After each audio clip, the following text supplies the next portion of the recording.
and will lead you to the assembly point. In emergency situation, please do not use elevator. The elevator will stand by at the ground floor. You should use the nearest staircase and please follow the exit sign which will lead you to the assembly point. We are at the Grand Ballroom of the Ritz-Carlton Jakarta Pacific Place, Level 4.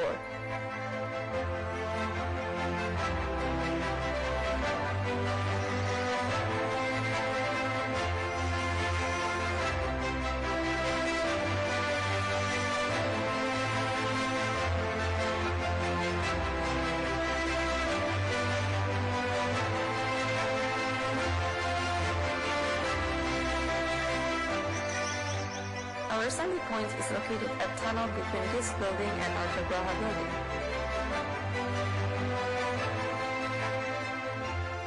Today we are not conducting any fire drills, so please consider all alarms ringing seriously.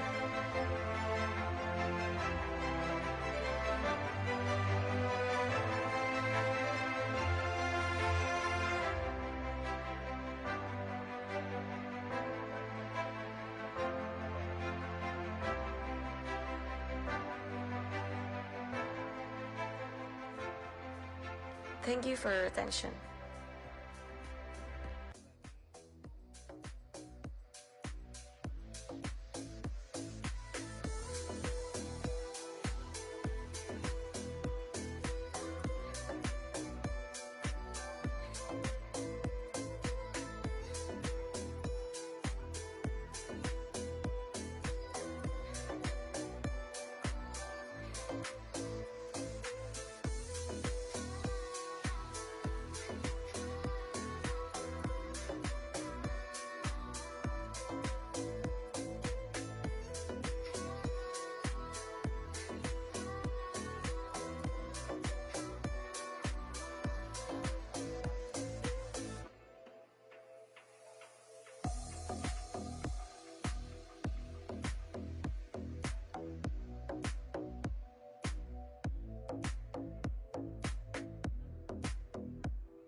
Ladies and gentlemen, please kindly rise for the arrival of Mr. Shou Chew, the CEO of TikTok. And would like to also welcome Bapak Luhut Binsar Panjaitan, the Coordinating Minister for Maritime Affairs and Investment of the Republic of Indonesia. And also welcome His Excellency Ambassador Heng Sarit, Chair of Board of Trustees of the ASEAN Foundation and Permanent Representative of the Kingdom of Cambodia to ASEAN. To Mr. Chew, Bapak Luhut, and Mr. Heng Sarit, please make your way to your seats. Thank you.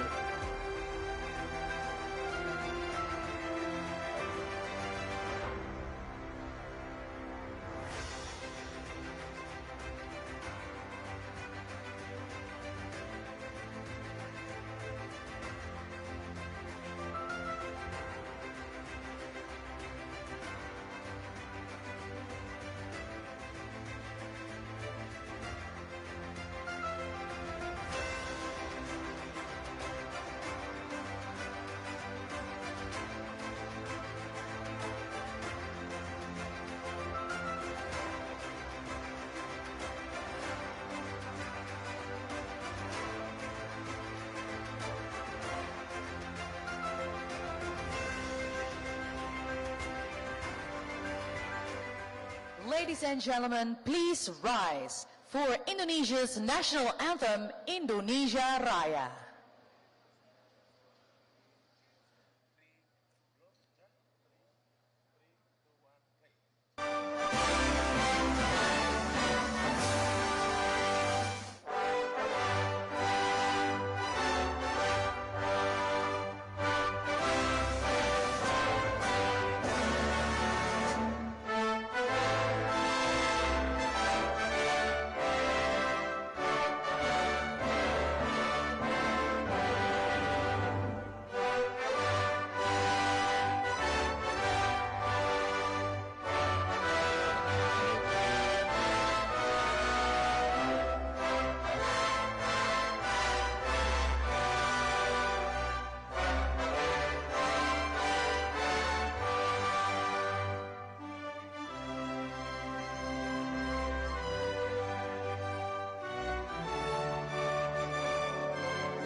ladies and gentlemen, you may be seated. Thank you.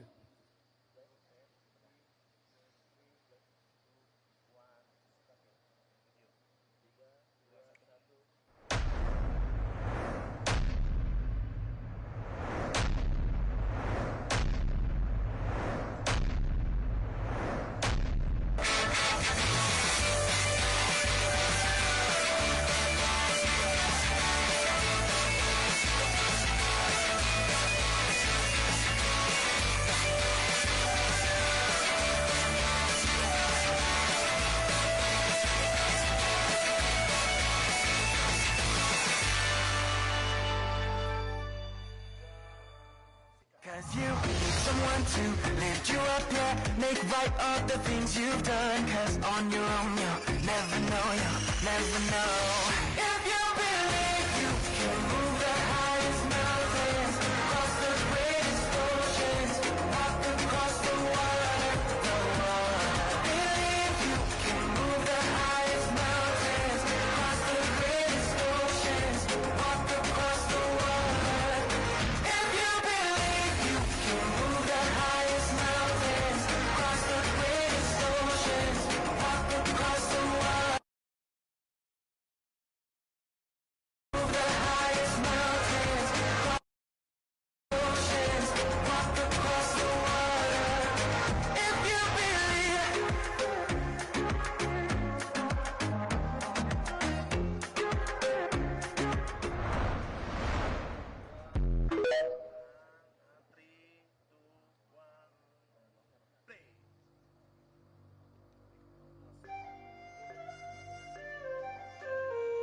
Jakarta.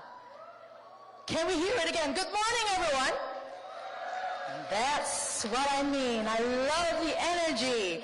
So, I would like to welcome you to the first ever TikTok Southeast Asia Impact Forum 2023. Let's give a big round of applause for this milestone. Yes, indeed, we love it. So, I just can't help to comment. You look very good, Mr. Shou, by the way. You have that batik, and also Pak Luhut and His Excellency. Very dap in that gentleman style. And once again, thank you for all of you. And also for those of you who come across from Southeast Asia to Jakarta, you made it today. So today we are going to be looking at and witnessing a closer look of what TikTok has done for Southeast Asia within the past years, the past 6 years actually, and what are there in the horizon in the future for all of us. And as we welcome everyone here, now on behalf of TikTok, I would like to thank our partners as well, merchants, creators, and media friends from all across Southeast Asia for joining us in this wonderful opportunity. My name is Rahma Alia, simply call me Alia. And just a little bit of a background of today's event.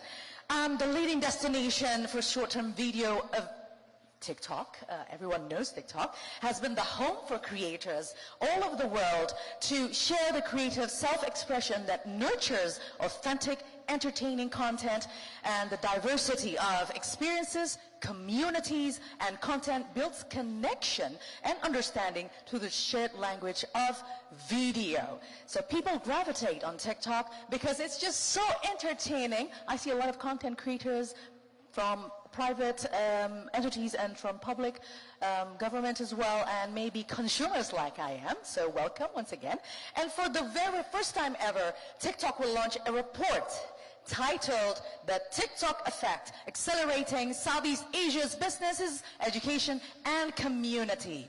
Now, if you're wondering what is this, so this report is highlighting how creativity and joy have sparked across Southeast Asia and the growth, and also increasing economic opportunities, broadening access to education and self-improvement, to creating a stronger sense of belonging for everyone in the community. All right, so ladies and gentlemen, enough for me to say. Now I would like to welcome TikTok's Chief Executive Officer, Mr. Shou Chew, for joining us on stage.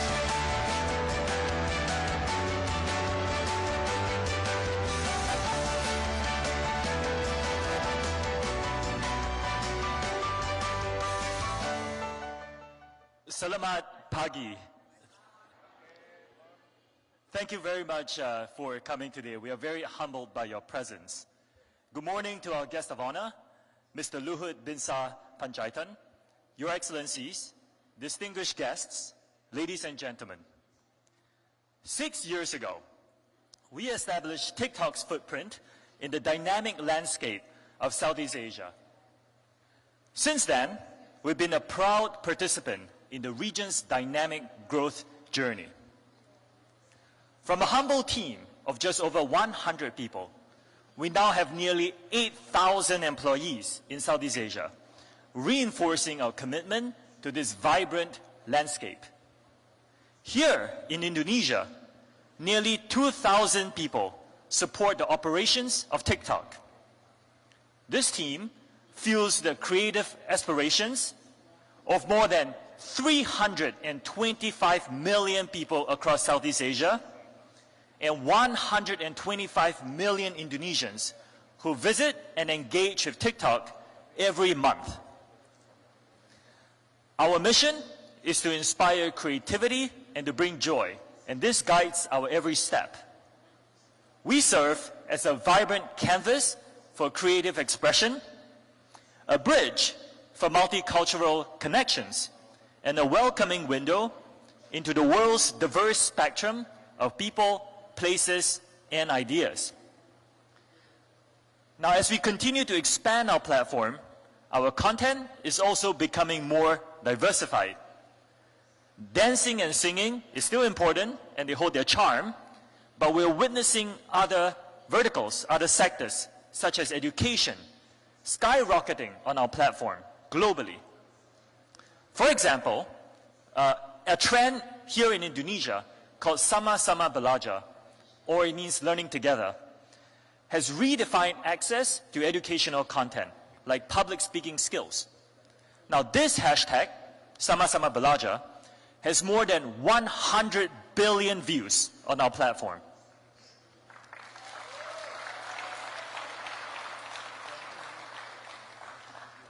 We are also proudly serving as a launchpad for collectives such as Pandawara. I met these 5 young gentlemen recently, very impressed by them. Now they have 6.9 million followers on TikTok, and what they've done is to rejuvenate 147 areas, including rivers and waterways. And they have inspired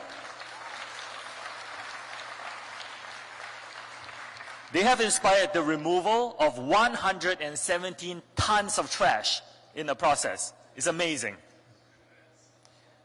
Now, in addition to incredible creators, we have had the privilege of providing a platform for over 15 million small businesses in Southeast Asia and 5 million just in Indonesia, empowering them to grow and to thrive. Now, Indonesia in particular is one of our pioneer markets for our e-commerce business. And we today have more than 2 million small sellers selling their wares on TikTok Shop here in Indonesia. A powerful example is Regina. She's an Indonesian fashion entrepreneur, and she used her network of about 3 million followers on TikTok to attract new customers, to open 3 new warehouses, and she has created dozens of jobs within her community. Now in Vietnam, where I recently was at, we've empowered rural farmers in the One Commune, One Product program to showcase regional specialties to a global audience. Now, for example, farmer Bartuk. Now he has popularized local beef jerky through his TikTok shop in Vietnam.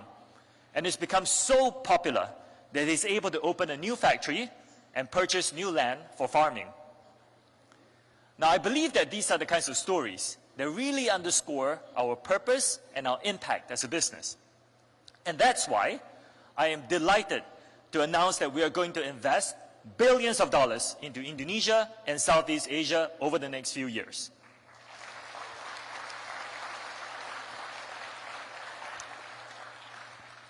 This commitment includes a 12.2 million investment to support more than 120,000 small and medium-sized businesses, to support entrepreneurs, and to support the youth over the next 3 years.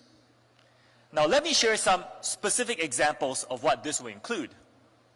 First, we will bolster local businesses through our Support Local program, which includes projects to establish internet connectivity and digital skills training in Indonesia.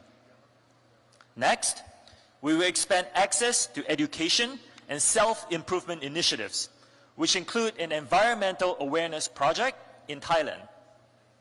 Now finally, we will drive youth entrepreneurship by building supportive communities through our partnership with the ASEAN Foundation.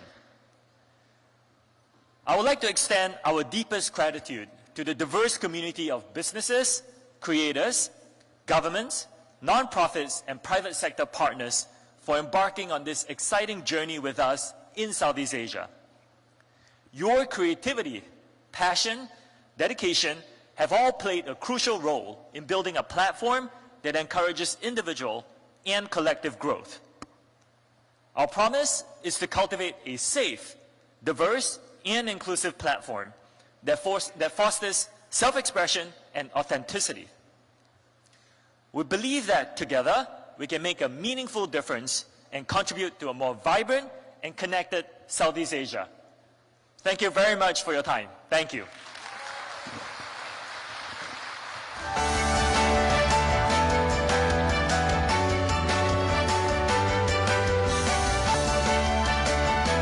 Thank you very much, Mr. Shou, for your speech.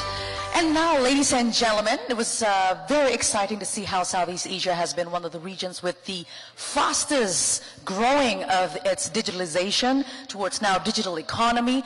And now we want to make a bigger impact even. But I kind of miss the dancing and the singing on TikTok, but now we can also learn. We do businesses, we do everything on TikTok. So that's really great. And now, ladies and gentlemen, I would like to give the honor to Bapak Luhut Binsar Panjaitan, our Coordinating Minister for Maritime Affairs and Investment of the Republic of Indonesia, for the keynote speech.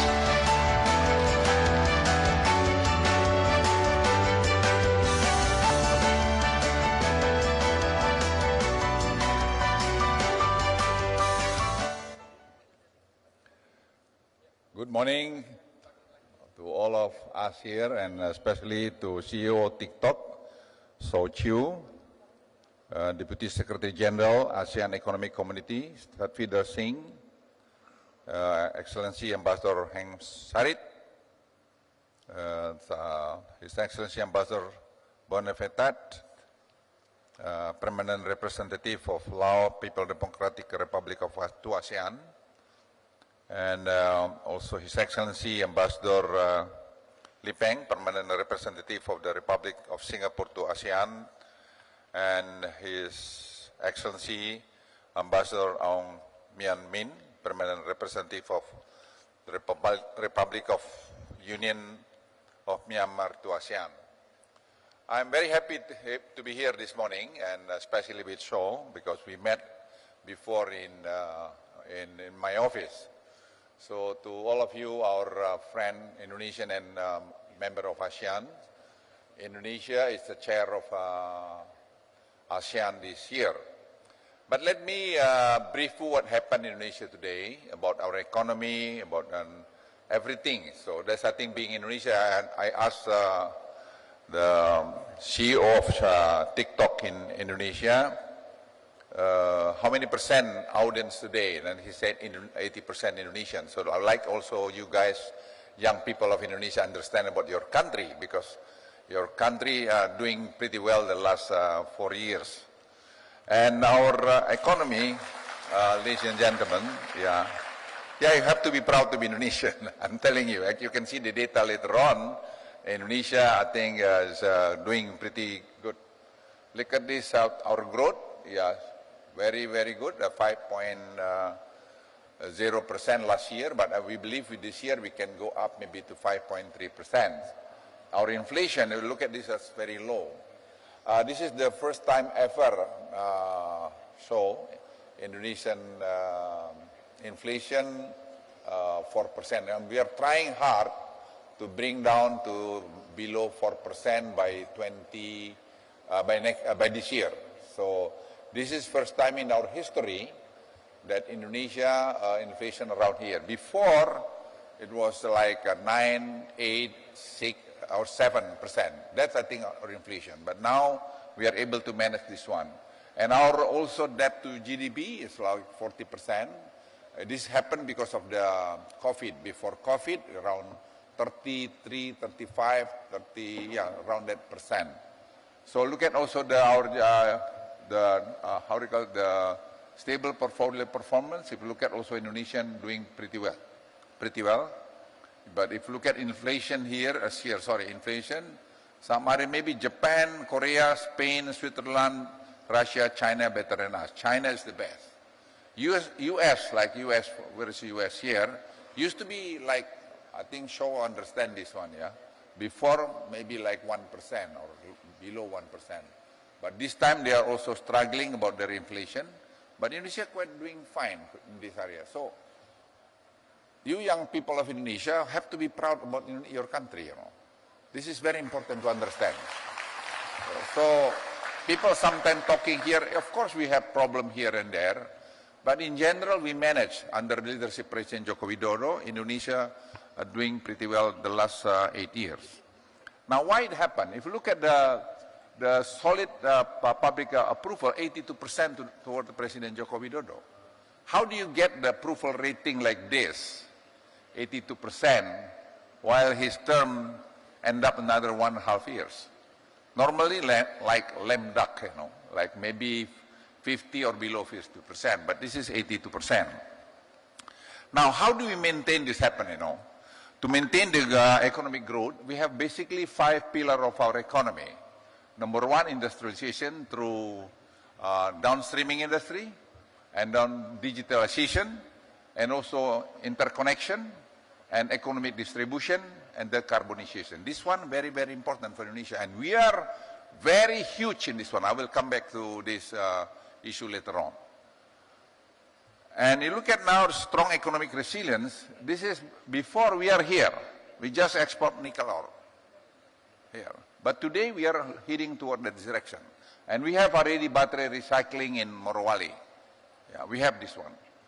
By 2025, we can produce our own lithium battery. So gradually, we establish the, the ecosystem of lithium battery in this country.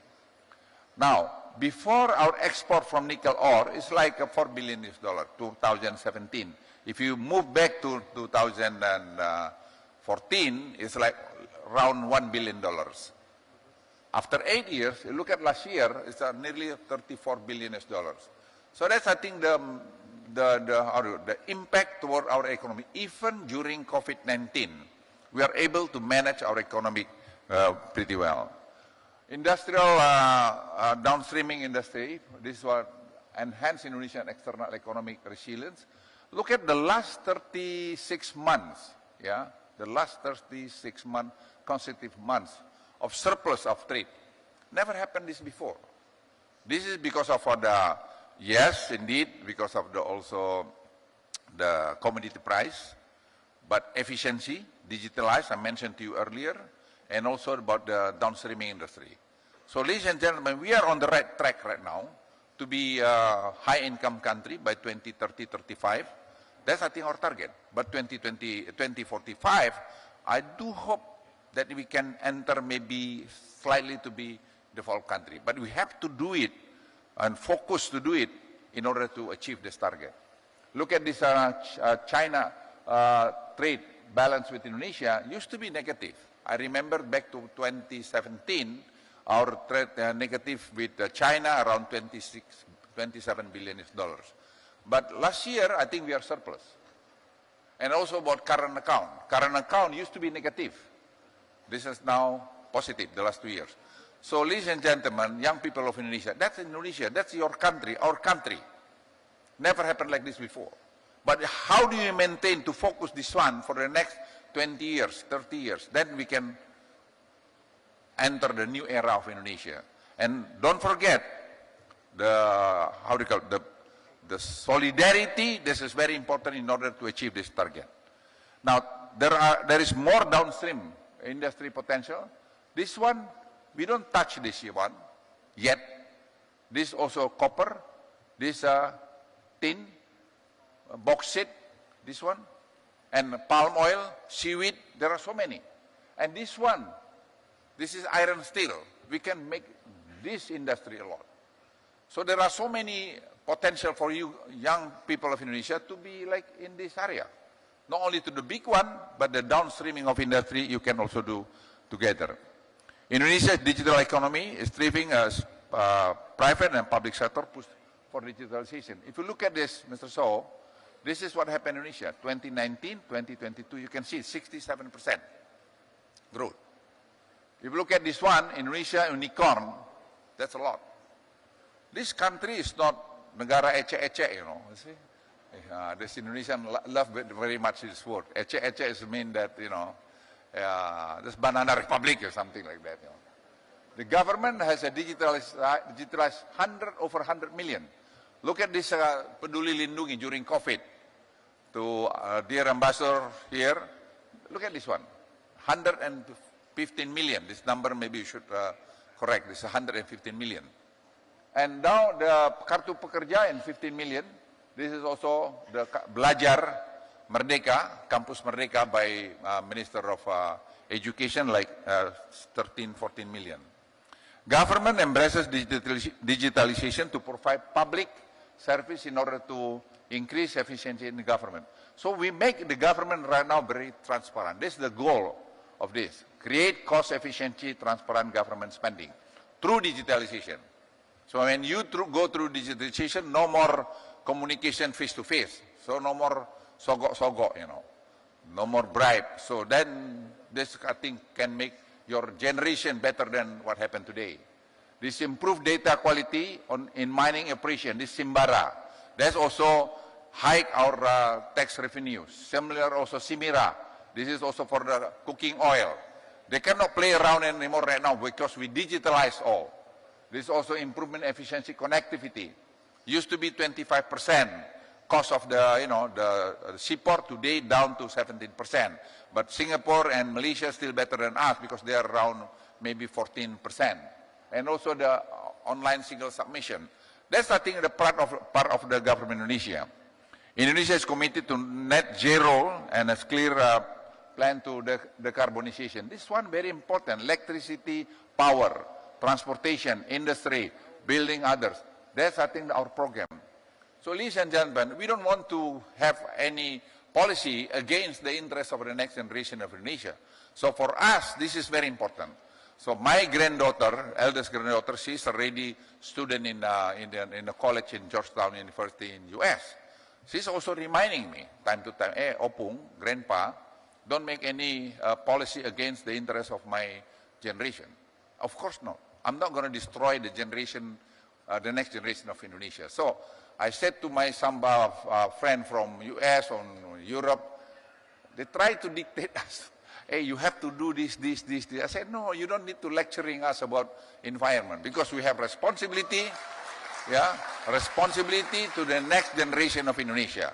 I'm not going to destroy my, my grandchildren, child or granddaughter generation. I'm not going to do this one. So that's my promise.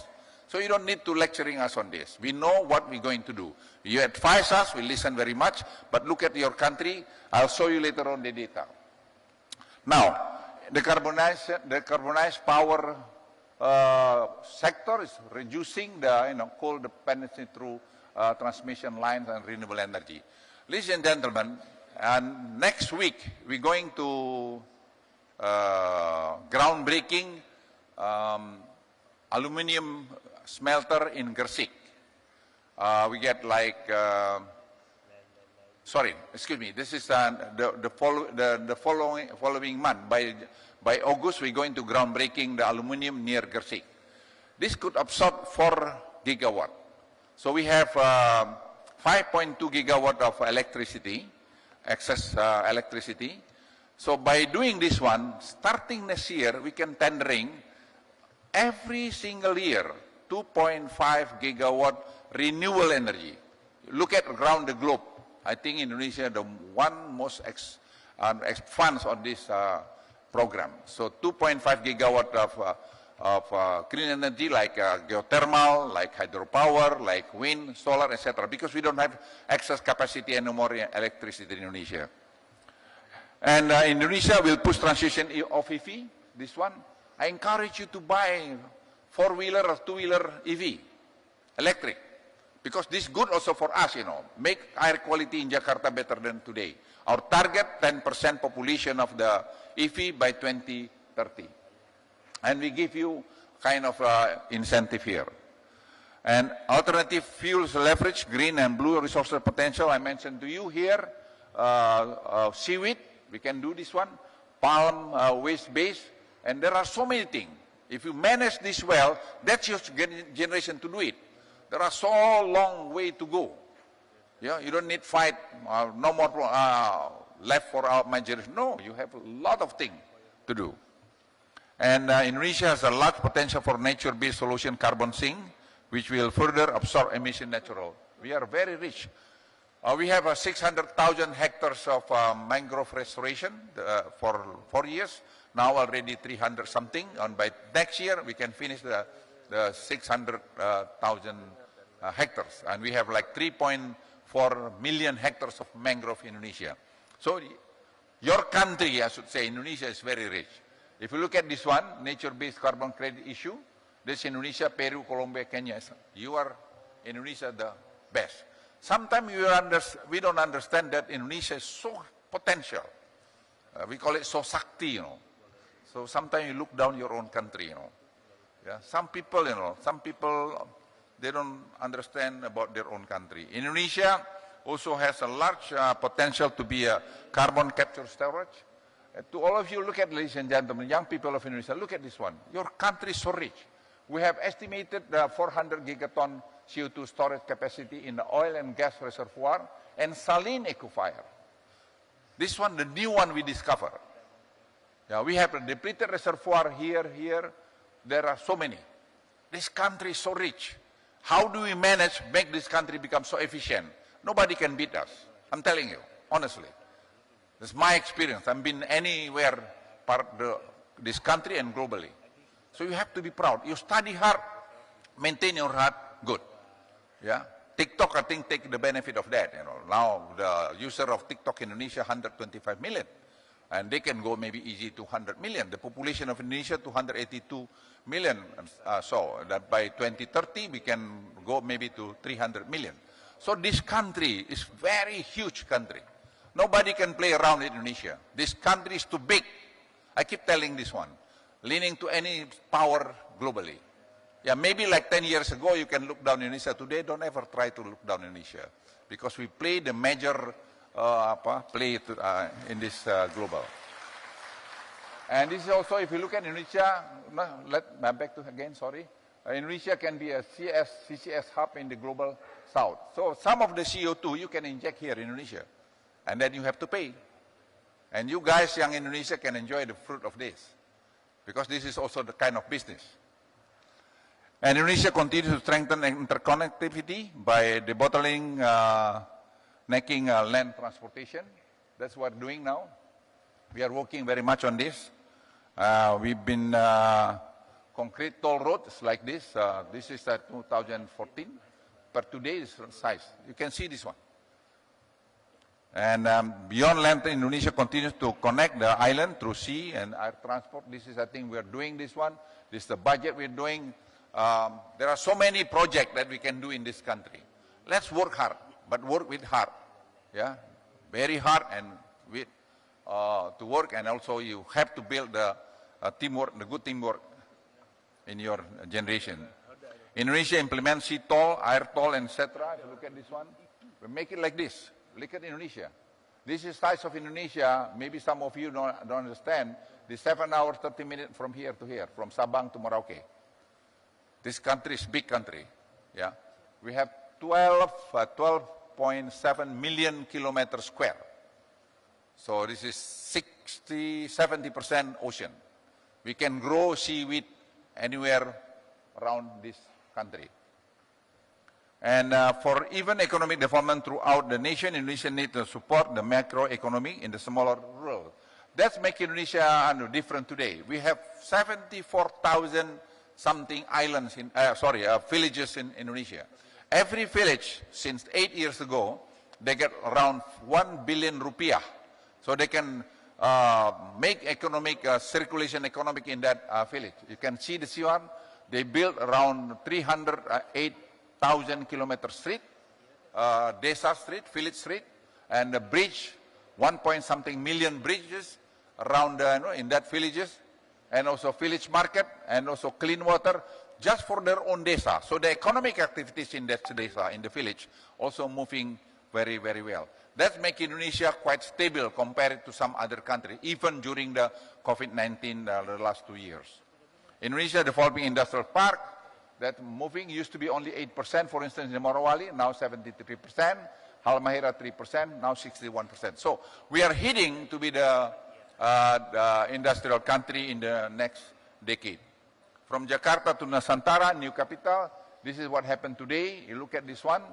Used to be concentrated of our economy in Java Island and Sumatra. It's like 60%. But today we make it equal eastern part and western part of Indonesia. Now, this one is very important slide to all of you. Ladies and gentlemen, young people of Indonesia, our contribution to the carbon emission only 2.3 ton per capita.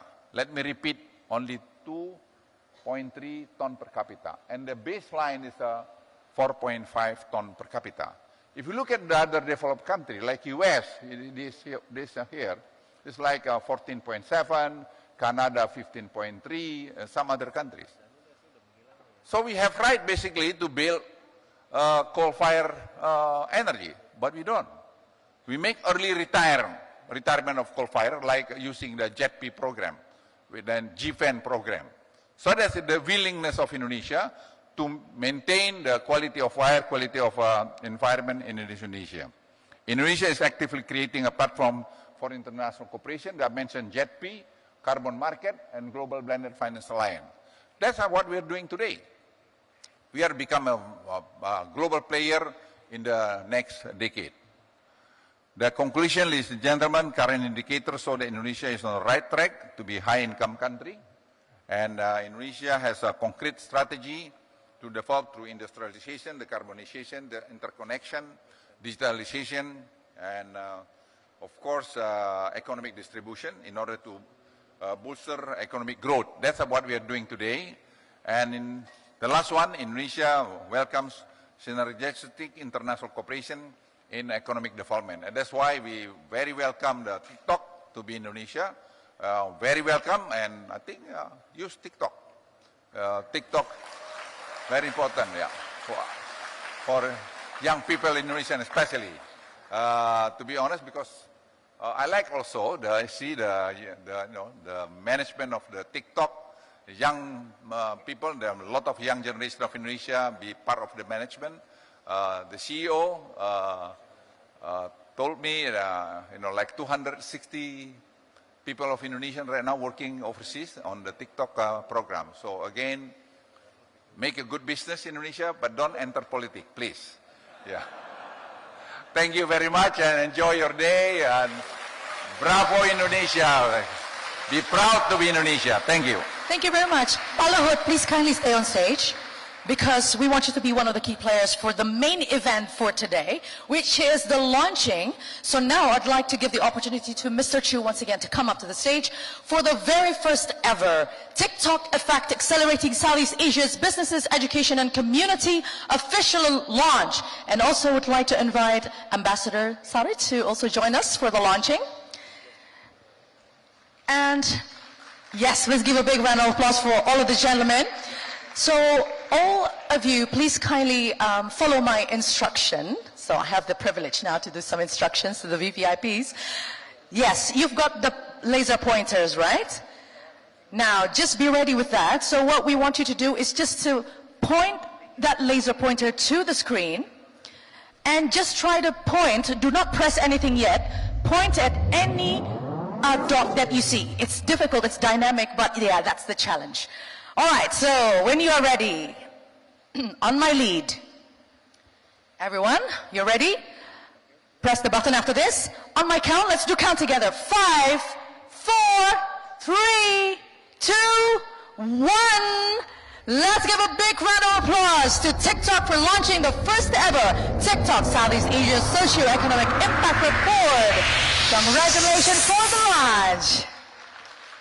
TikTok has connected everyday people globally and created real-world opportunities among its hundreds of millions of users across Southeast Asia. Moreover, our study on the impact on Southeast Asia shows that TikTok has become a part of the digital economy evolution by practicing these three main pillars. SMBs and content creators were the largest impact contributors. They have grown their audience on the platform, leading to increasing income. TikTok inspired learning and discovery by providing a window to the world for everyone. By allowing creators to share their authentic experiences, TikTok shows its diverse users that they are a part of the same community. As our community grows, TikTok's commitment in Southeast Asia's growth story also expands through a series of initiatives. By supporting local SMB empowerment programs, broadening access to education, literacy, and self-improvement, and building communities for support and development. Thank you for joining TikTok and empowering people to reach their full potential. Together, let's bring more extraordinary impact to Southeast Asia. Once again, congratulations. All right, now I'd like to invite Bapak Luhut, Ambassador, also Mr. Chew, to go to the center stage because we're going to have the opportunity of photo session now. Okay, please have a big pose first. And yeah, before the MOU, let's do the opportunity of photo session. And let's do it TikTok way, why don't we? Let's have a Wi-Fi. How about that? Okay, so now, Pak Luhut and also Ambassador, please just face the screen because we're going to do Wi-Fi together with everyone here. Okay. Everyone, don't forget to smile. Give your best, biggest smile ever. Yes, with those sign on the hands. All right, 3, 2, 1. One more time. One more time. 3, 2, 1. All right, that's great. Thank you so much. Now, Ambassador, sorry, you may return to your seat, but Pak Luhut and Mr. Shou, please kindly stay on stage. Pak Luhut, please kindly stay on stage for the official MOU signing. And now, ladies and gentlemen, TikTok Southeast Asia Socio-Economic Impact Report we just witnessed already. And now let's move on to the signing of the MOU. For the first one, we have TikTok partnering Indonesia's Ministry of Tourism and Creative Economy, Asosiasi Pusat Pengembangan Sumber Daya Wanita or PPSW, Platform Usaha Sosial or PLUS, and Telkom to build evergreen growth hubs in rural villages and key economic centers across Indonesia by providing free internet access and training on essential digital skills. And for that, we'd like to invite Bapak Firi Wahid as the head of public policy, TikTok Indonesia, come on stage, and Ibu Nina Azhari, Head of Bureau of General Affairs, Law and Procurement of the Ministry of Tourism and Creative Economy of Indonesia, to also join us on the stage for sign the MOU for the TikTok Jalin Nusantara program for Indonesia. Kindly take the seat, Pak Firi, and also Ibu Nina. Yes, silakan.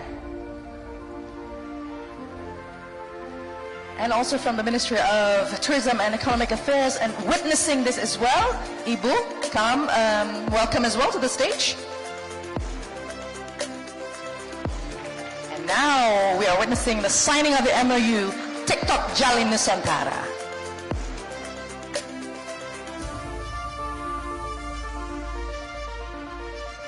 If you have done signing, you may exchange it, the MOU document, and have a picture together. All right, let's have a picture together. And after that, we can move a little bit to the front to have another better picture. Bapak silakan menuju ke depan, ya.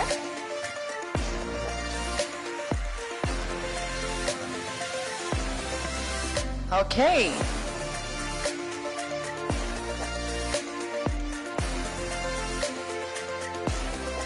Yes, 3, 2, 1. Let's give a big round of applause for the first MOU, TikTok Jalin Nusantara.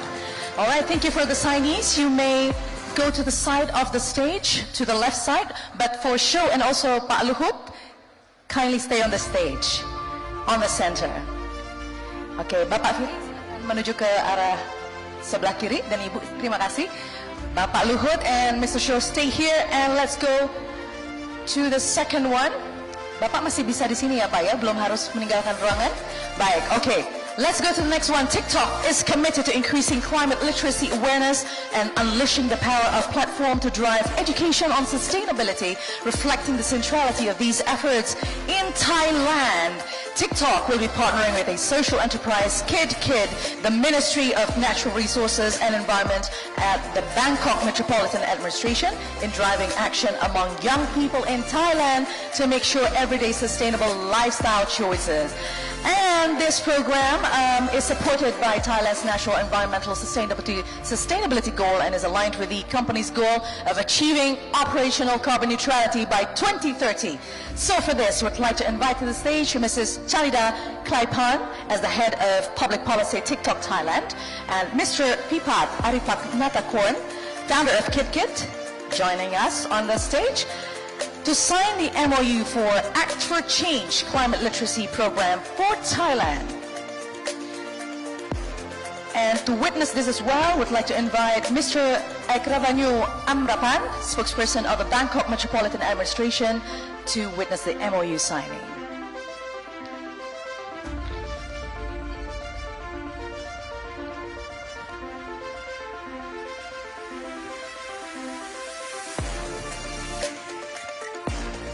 Okay, the signing is happening now. Already exchanging the document.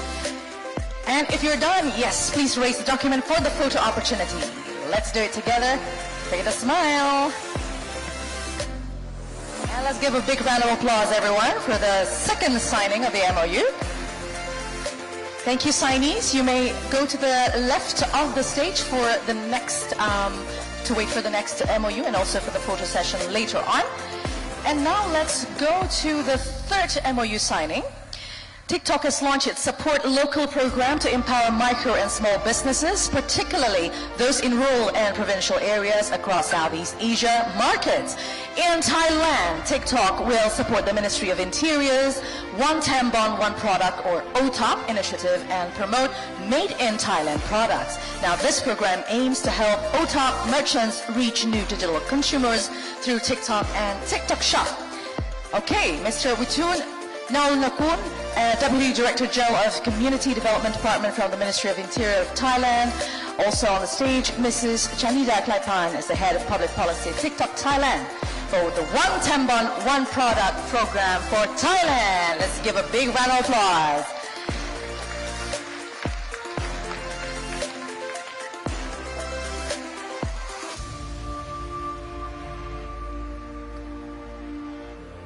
All right.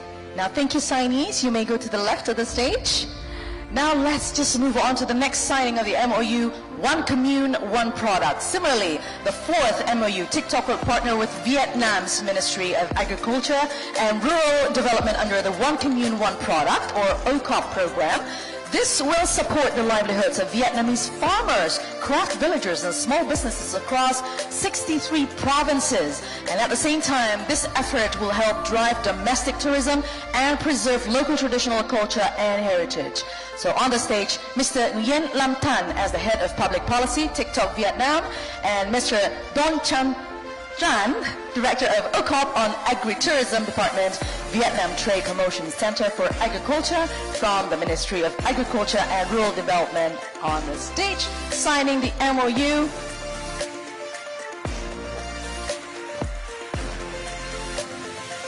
Give a big round of applause. Big hands, everyone. Thank you so much. Thank you, signees. You may go to the left of the stage. And Pak Luhut, we heard that you need to go to the next duty. Thank you so much, Bapak, for coming. We really appreciate you coming here today. And good luck for your next duty. Mr. Shou, don't go anywhere yet. We love you on the stage. I'm sorry. Okay. The last but not least, everyone, TikTok and ASEAN Foundation have entered a partnership to support youth-led social enterprises across 10 ASEAN countries through customized training and mentoring, facilitation to market and seed grants. So for this, we'd like to invite Ms. Helena Lush, Vice President of Public Policy TikTok, and His Excellency Ambassador Heng Sarit, the Chair of Board of Trustees of ASEAN Foundation and Permanent Representative of the Kingdom of Cambodia to ASEAN, to showcase the collaboration document to affirm the partnership. And would like to also invite Deputy Secretary General of ASEAN for ASEAN Economic Community, His Excellency Satvinder Singh, to be our witness as well as representative from both organizations establish the partnership together with Mr. Chew.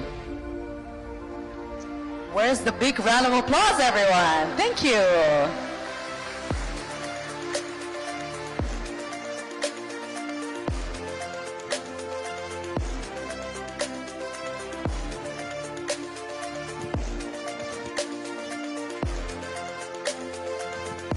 Now I'm calling all the signees. Please come to the center of the stage to have a photo opportunity together with the VIPs, VVIPs. Mr. Shou will be in the middle. Mr. Zatvinder. Oh, you don't want to join the photo session? Please. Okay. Just be spontaneous. You can use your own style, your own pose. Okay.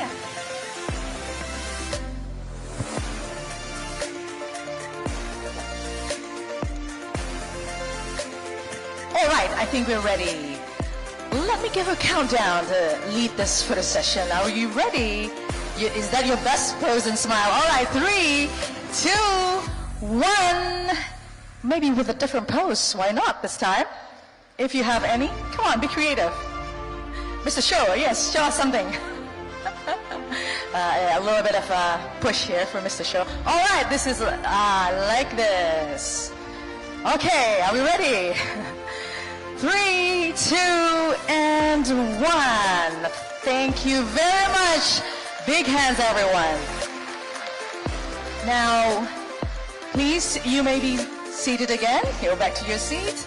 And now I'd like to invite Mr. Chew, also Ambassador Heng Sarit, to proceed to the next ballroom to tour the booths set up by TikTok creators, TikTok shop merchants, and Moonton Games and TikTok for Good. And for our guests, everyone here, we'd like to invite you to enjoy a coffee break so you'll feel refreshed. And we'd like to also inform you that our report, TikTok Effect, Accelerating Southeast Asia's Businesses, Education and Community, is already available for download starting today. Please visit cimpactforum.com or feel free to scan the QR code showing on the screen. Where is it? Yeah, it's going to be showing on the screen. And also, just a kind reminder,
Good day, media friends. Thank you for being here with us. I see familiar faces over here. And I would like to welcome every journalist who are also joining us online, virtually, in order to attend this media session. Yeah? So ladies and gentlemen, perhaps you already know, some of you I'm sure already joining the main event. And I would like to say welcome to TikTok Southeast Asia Impact Forum media session. And as we have witnessed earlier, it is our first ever Impact Forum. And then we are actually launching a report that is titled The TikTok Effect, Accelerating Southeast Asia Businesses, Education, and Community. And then if you also joined the main event earlier, you've heard and you've witnessed our commitment in 12.2 million investment to support local SMBs across Southeast Asia. And then together with us is Ms. Teresa Tan. She is the head of public policy for Southeast Asia, very much experience in public policy. And then if I tell you the amount of experience, then we will reveal our age. So maybe let's not go there. But then again, she's the lady behind the report and also the lady behind making these initiatives happen so that it can connect to a more resilient and also a better Southeast Asia. So without further ado, Teresa, thank you very much for joining me right now, yeah? And then let's hear more about the report, about the initiatives, and then I'm sure we will also have many questions from the journalists. I would like to make a kind disclaimer first, ladies and gentlemen, and I apologize because we have many limitations, meaning that time is of the essence. We'll keep it very short and brief. We'll try our best to give as much time as we can for you. So, Teresa, maybe we can start first. I'd like to understand better about the report because we heard that we launched a report, but maybe you can tell us more about the report and what are the findings in that report that we can highlight. Thank you, Angini. I think first of all, really a very warm welcome to all media who flew in across Southeast Asia. And also, nice to meet the media in Indonesia as well. Thank you for taking time this morning with us and hope you enjoyed the ceremony just now. So to share the thinking behind the Southeast Asia, this first Southeast Asia Socio-Economic Impact Report that we have done, I think what we have seen are, different parts of the community, from our creators, from small businesses, from non-profit organizations, benefiting from TikTok. And we asked ourselves, why don't we take a look on how we have been benefiting these different parts of the community? And with that, we surveyed users across Southeast Asia, to find out what are the real world impact that we have created in their lives. So a few big points that I want to make out of this report. Number one, I think we wanted to look at how are we empowering livelihoods of our creators as well as small businesses. So one finding that we came out of this is basically we have empowered businesses to shift from traditionally offline marketing to online marketing to meet new consumers online. So you can see some of the statistics that we have from the report. In our survey, like 79 of businesses that we have polled actually said that TikTok has helped them transition from offline to online so that they can expand their customer base to a larger group of online users. We have also helped people to find new income sources. So from the report, we talked to TikTok creators, and 93% of the creators we surveyed in the region said TikTok provides them a platform to monetize their skills and their experience. And when we look deeper, more than 80% of TikTok creators polled boosted their incomes through features that we provide, such as TikTok Live, as well as partnerships with brands. And these are good new income sources for them. Another finding that we found is, as what Shou mentioned, at the ceremony just now, TikTok started with song, performance, dancing, and we are slowly moving towards, having more educational content on the platform. And we do see more educators and learners coming on the platform. And we're asking ourselves, why don't we ask them, how have they been benefiting? And from there, we found that we have actually made learning on TikTok more accessible and relatable to our users. So from the findings, 90% of users who come to TikTok to learn are gaining new skills through content on the platform.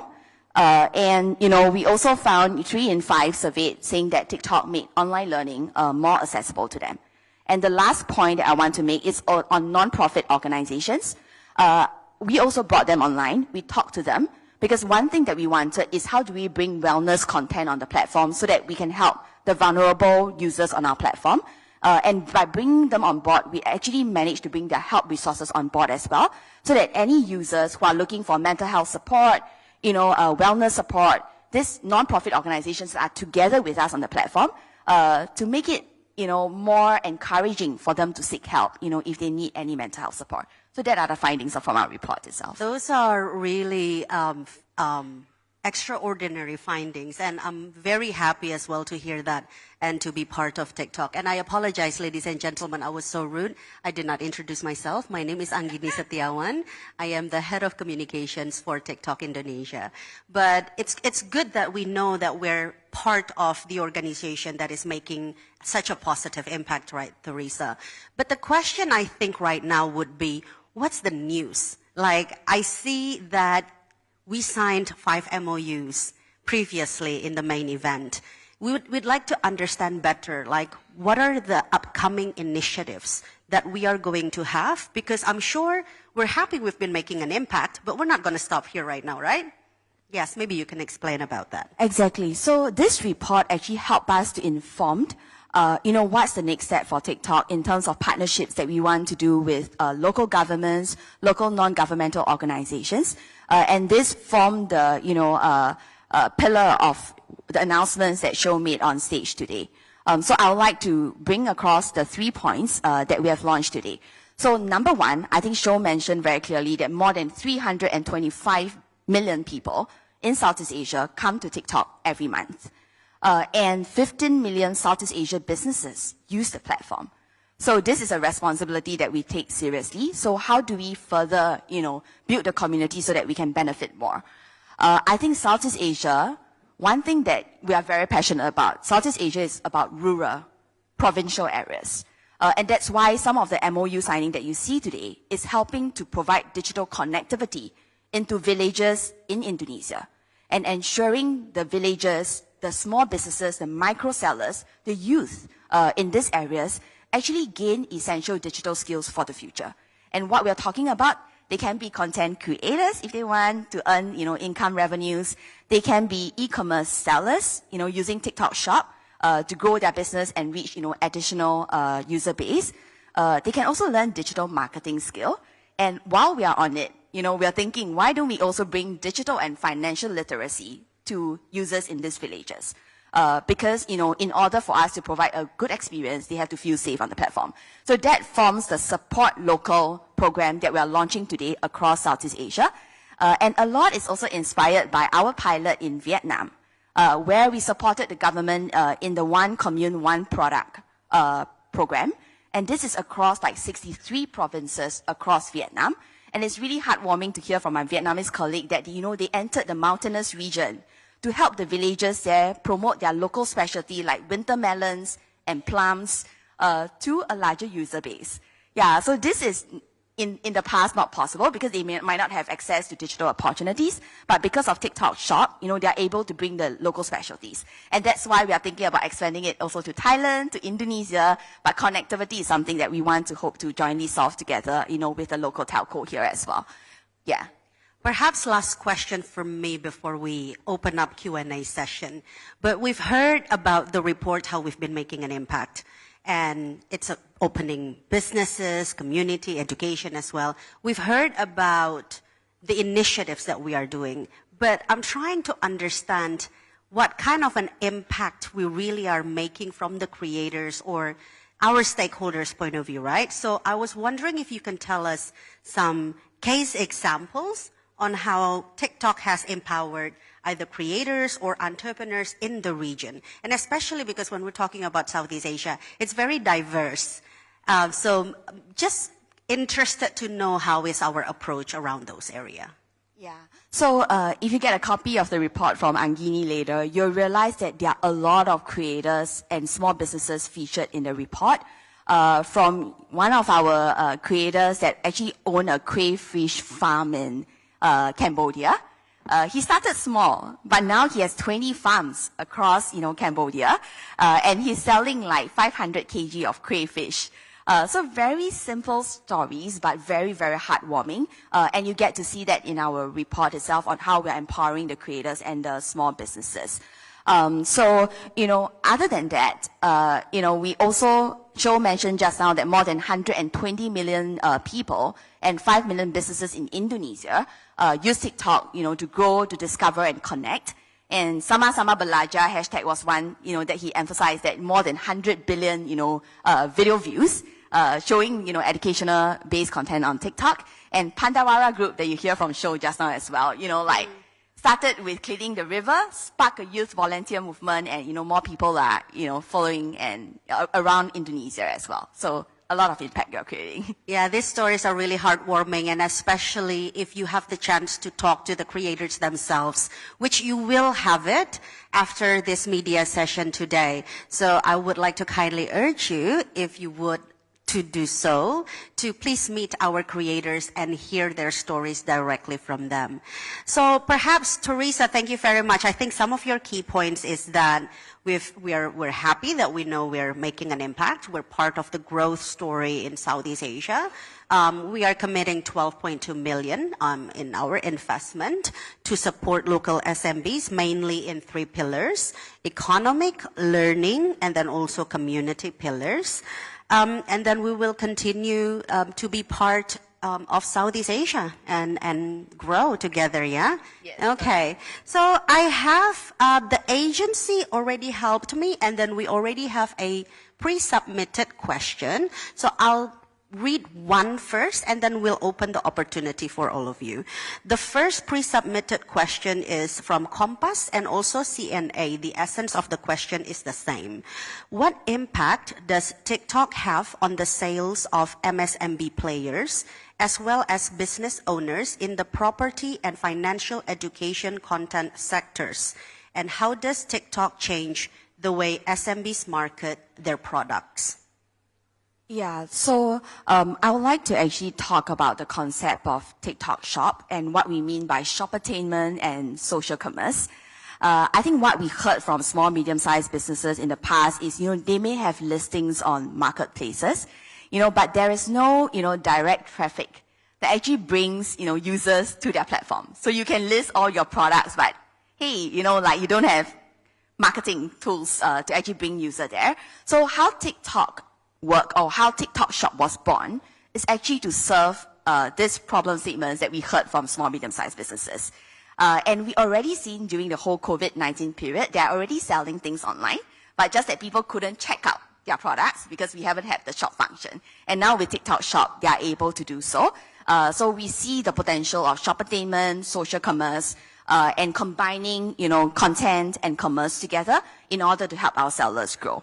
And that includes like live streaming and the various features that you can find on TikTok Shop. Thank you. I see the lady over here raised her hand. So if the agency can help, and I think I'll give one question to the lady. Sorry, I don't wear my glasses. I'm so sorry to give the question. But you may start first. Kindly state your name and media, and please share the question. Can we get a help to make sure the microphone is working, please? So maybe you can hear my voice? Yes, I can hear you. Yeah, sure. Check. Okay, thank you. So, my name is Uni Lubis from IDN Times, a digital media platform targeting millennials and Gen Z. So we are one of the first media in Indonesia that adapting to TikTok actually, because awesome. We are TikTok generation, even though I'm old.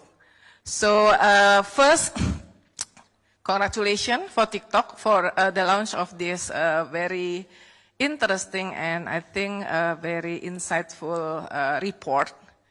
The second one, I want to inform that in 2021, IDN Times collaboration with TikTok Indonesia to launch the campaign of Indonesia Berani Vaksin, hashtag Indonesia Dare to be Vaccinated, where we published 34 videos from doctors in 34 provinces, where they campaign to persuade people to be vaccinated with the local language, because that's really important. That's why 34, because we have 34 provinces. It was, I think, in terms of the evaluation from TikTok Indonesia, quite success campaign. But my question is, I think, still related with the scope of the report, which is education and community. You know that next year, Indonesia on the election in February 14.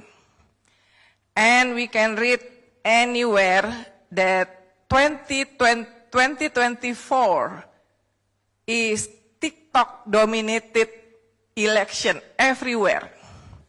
One of the first very good example in Philippines, right?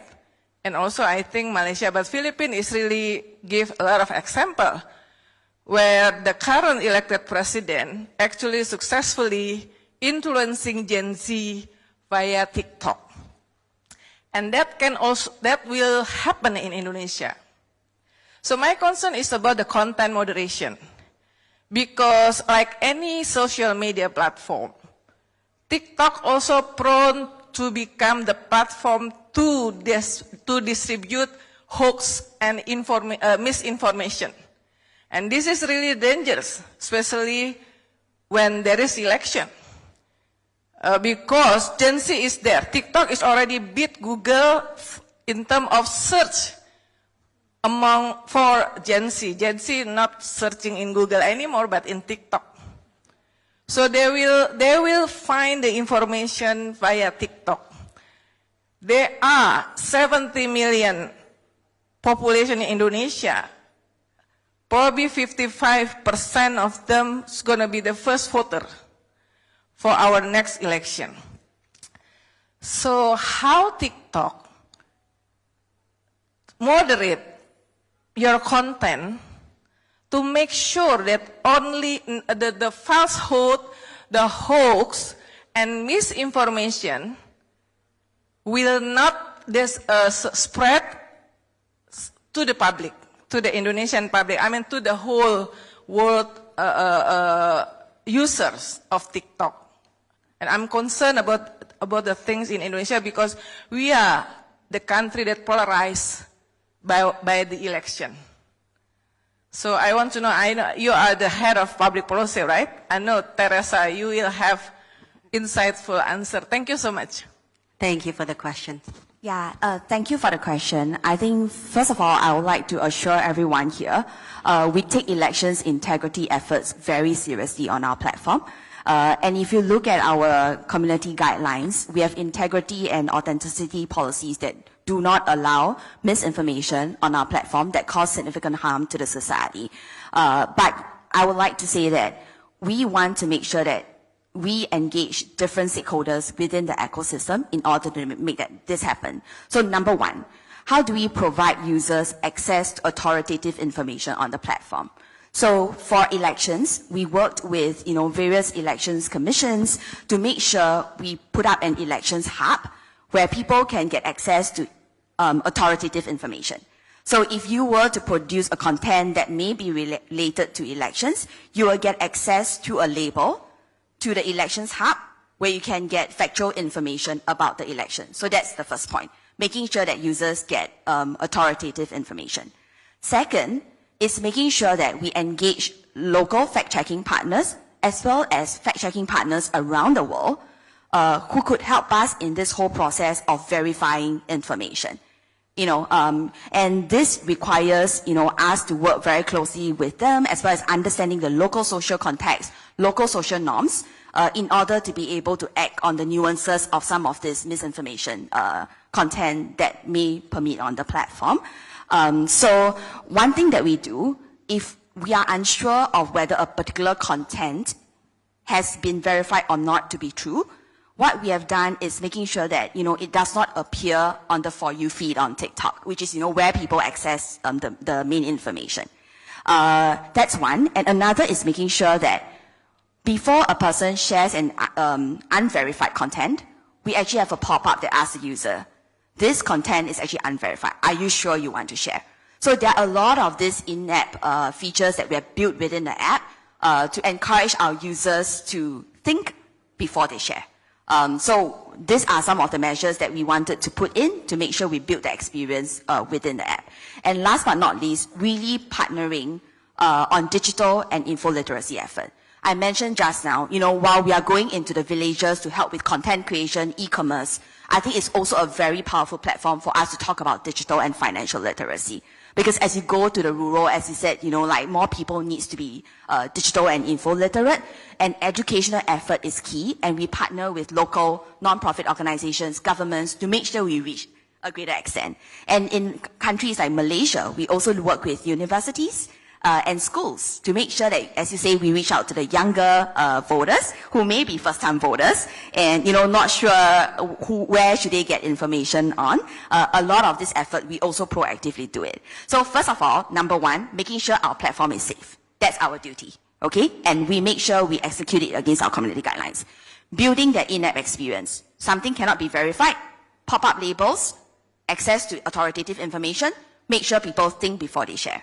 And then more larger scale of the platform, reach out to greater users across rural areas, provincial areas, universities to reach out to those who need digital and info literate information. So really hope we can all work together. I think it's not easy. Every election is different as we observe across, and we just need to make sure we are robust and work with all our partners to keep the platform safe. Yeah.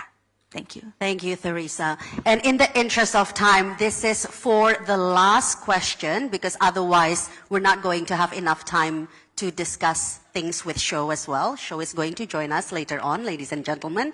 The lady at the back. Okay, thank you very much. My name is Anya. I'm from AFP in Jakarta. It's very insightful that we got the numbers of Indonesia's users Indonesian users and also Southeast Asia users. But I think it will be more insightful if you could share with us, do you have the number of GMV figures in terms of TikTok shop, particularly in Indonesia? And then, and then how is Indonesia's contribution to TikTok shop in the world and Southeast Asia? Because I heard Indonesia is one of the largest TikTok users globally.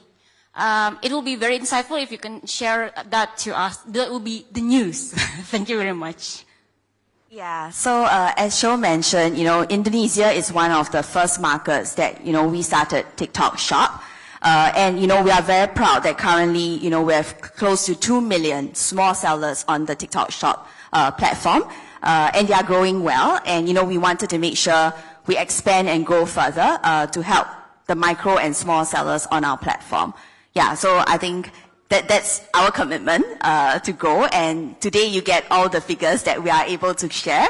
I think definitely, over the years, as we commit more to the Support Local program, we are able to help more of the local micro, small, medium-sized businesses, not just in the city area, but rural areas. And I feel that, we are able to create more impact there across the nation. Yeah. Thank you, Teresa, for being here with us. Round of applause for Teresa.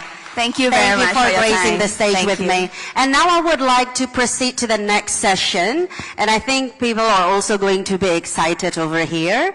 I would like to go into the section that we called as the Meet the CEO.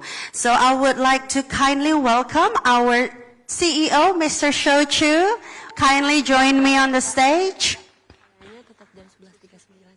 Thank you for being here with us, Shou. It's in the chair, please. Thank you. Thank you.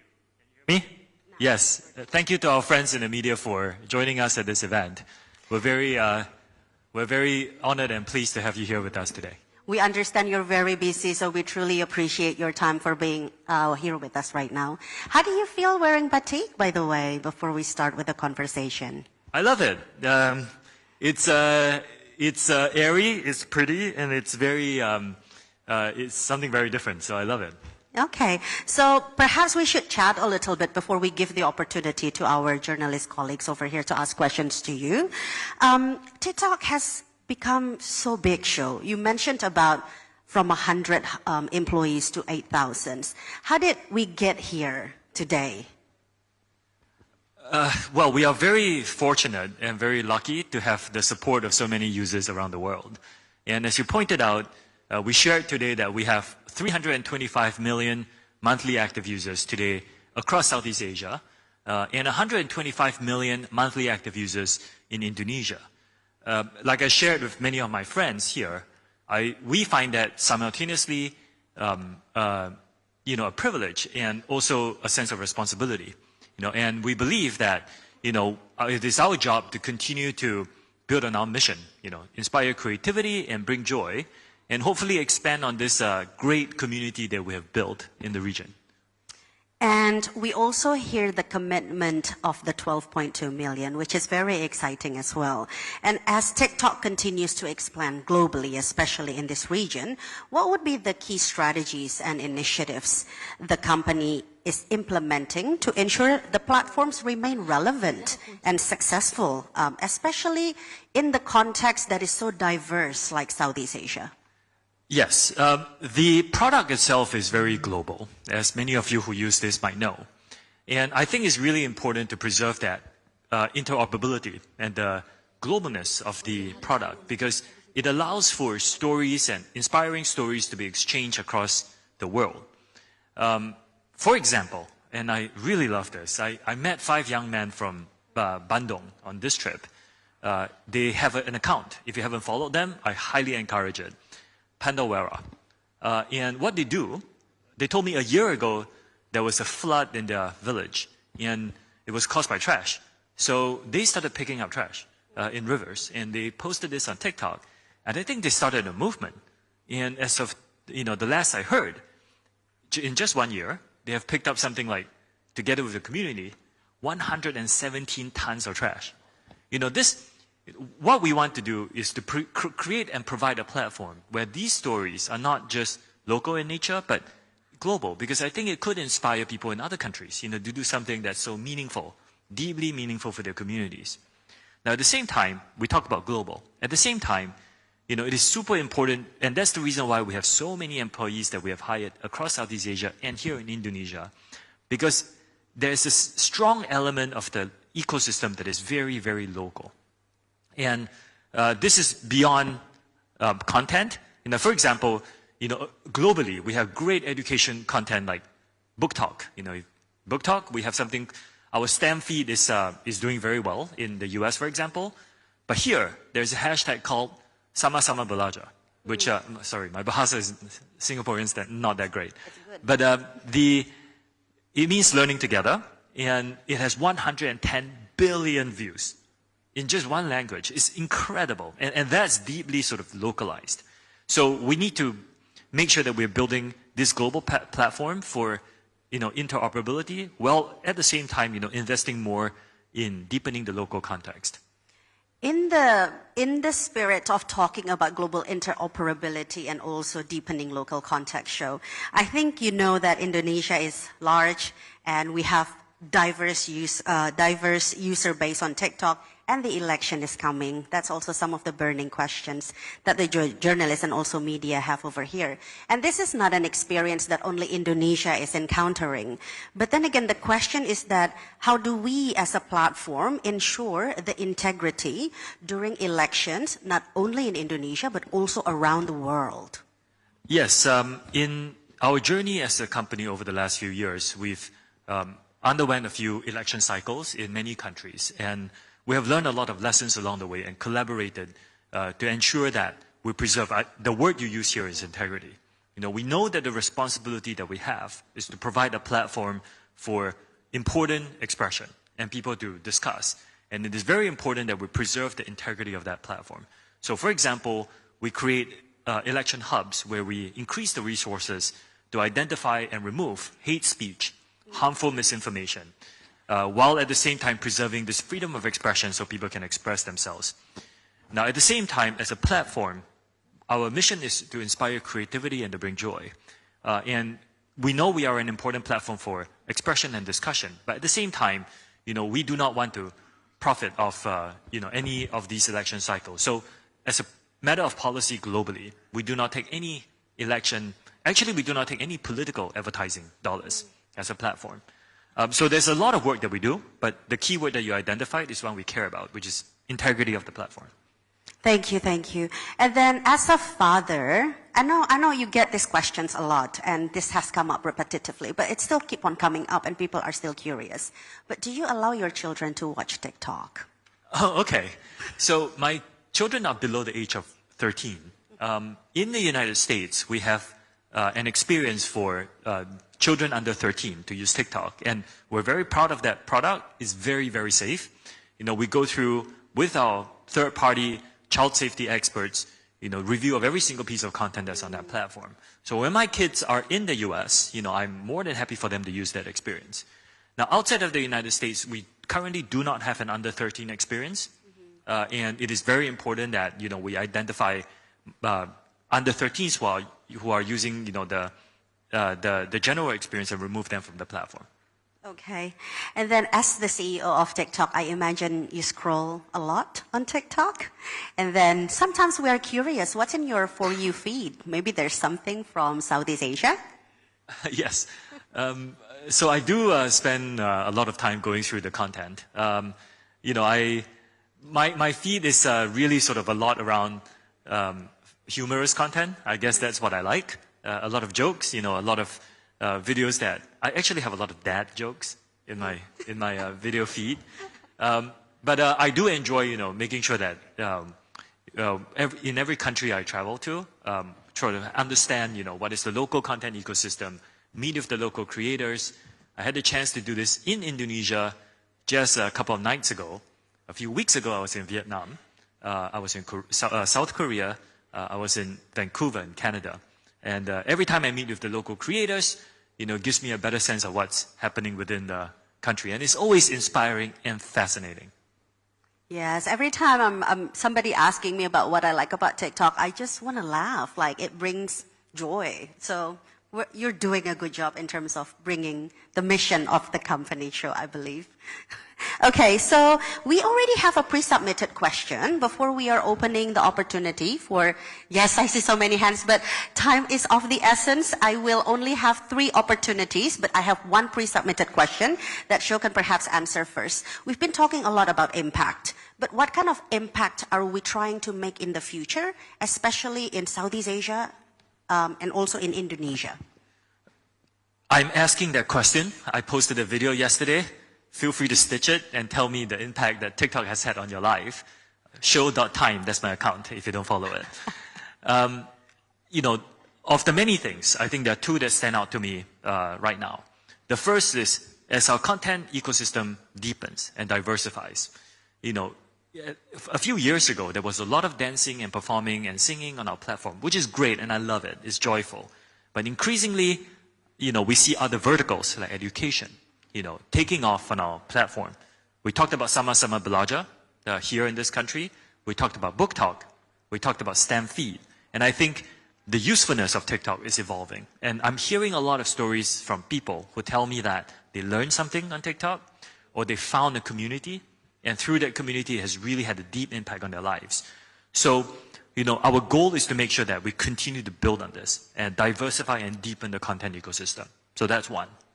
The second is that because TikTok is so special in the way that we allow people to discover, for those who use our app, you will know that, because of the way we provide a recommendation feed rather than a social graph, if you have good content, you can be easily discovered on TikTok. So that discovery has allowed many great entrepreneurs to build their businesses on our platform. There's a booth over there. I was just, speaking to a few entrepreneurs. 70%, 80% of their products, some are new startups, some are 20-year-old family businesses, are sold through our platform today. And I think it's amazing because we are lowering the friction and the barrier for brands to be able to communicate their information to their users. And at the same time, the users can ask questions in a live stream. So, today, 2 million small businesses transact on the Indonesian e-commerce platform for TikTok today. Now, beyond e-commerce, I think we power 5 million small businesses in Indonesia. and 15 million across the entire Southeast Asia. And I think it's really important that we continue to invest to foster this local entrepreneurship, to make sure that we are benefiting the local economies that we are operating in. Thank you, Shou. I would like to invite everybody to also later on visit the exhibition area so that you get to see and experience what Shou was talking about. So maybe the gentleman over here, please. If somebody can help give the microphone. Hang tight a little bit. Yes. Feel free. Kindly state your name and media. Hello, hi. My name is Hilal Azmi, coming from Astro Awani, Malaysia. Okay, since we know that the content has been so diverse, and on the news perspective, there is a lot of misinformation that we need to combat too. So, I would like to ask you, maybe, would TikTok consider in having more partnership in terms of experimenting to utilize the potential that TikTok has to work with the media company across Southeast Asia, especially, to make sure that the content or the real fact being shared across the platform? Because at the same time, currently, the news industry across the region is in a deep, it's a very challenging time for news industry right now. So would you like to to explore more on the news partnership and how can newsroom can have a new revenue stream through TikTok? Thank you. I think there are two separate things here. On your question on harmful misinformation, we take this extremely seriously. We publish something called our community guidelines, which is available online. And you can see that the section under harmful misinformation, if we identify harmful misinformation, we will remove them from our platform. Now, in order for us to do this, we not only employ experts in-house, but we work with many third-party domain experts that have the domain expertise, particularly for local context. So this is an ongoing thing that we're doing anyway, and many partnerships exist. It is a sophisticated challenge for the entire industry, including the media industry. So it's something that we want to tackle in collaboration with more experts, particularly locally. On your second question, I think it's slightly different. We welcome all of you to onboard on TikTok. And you can start your account, and of course, with the great content that you publish, try and get as many followers as you can. Now, together with our team, we want to explore different ways for you to be able to monetize that later in the future once you have a lot of followers. But I believe, the first step is to make sure that we produce good content and post them on TikTok. And we have a lot of partners globally who are doing that. Some are, I don't think you need to deviate from your editorial tone, but you may need to adapt it, for the demographic that you're targeting on our platform. I think this is a very exciting field. I see more areas of collaboration than any perceived competition. I actually think that this is an area we can work together on, and we welcome all of you to onboard on our platform. Thank you, and we can have one more question. The lady in front, please.